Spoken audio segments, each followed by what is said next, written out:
भाई लोग नमस्कार, मैं कुमार, आप देख रहे हो कुमार रंगा यूट्यूब चैनल का स्वागत है। दोस्तों आप लोग देख सकते हैं कि अखिलेश कश्यप ने आप लोगों से रील बनाया है, आप लोगों से चुमा लहू न पाए। हो सकता है कि आप लोग बीच में इसका वीडियो भी की इंतजार हो रहा है, इसीलिए आप लोग अखिलेश कश्यप ने बना दिया है रील।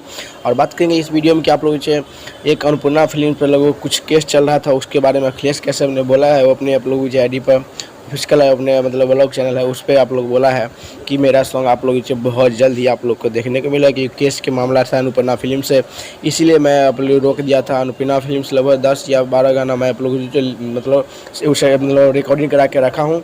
और उससे पहले आप लोगों को चैता सॉन्ग सुनाऊँगा, उसके बाद आप लोग इसे भोजपुरी सुनाएंगे, क्योंकि अभी चैता चल रहा है। अभी तक एक भी सॉन्ग चैता नहीं आया है, तो आप लोग बीच में तैयारी हो रहा है और शूटिंग भी होगा। आप लोग बीच यूपी में ही लगभग हो सकता है शूटिंग होगा। आप लोग बीच में चैता सॉन्ग की अवैध फिल्म का फिल्म शूटिंग अभी यूपी में ही कर रहा है, इसीलिए चैनल पर सब्सक्राइब करिएगा। मिलता हूँ नेक्स्ट वीडियो।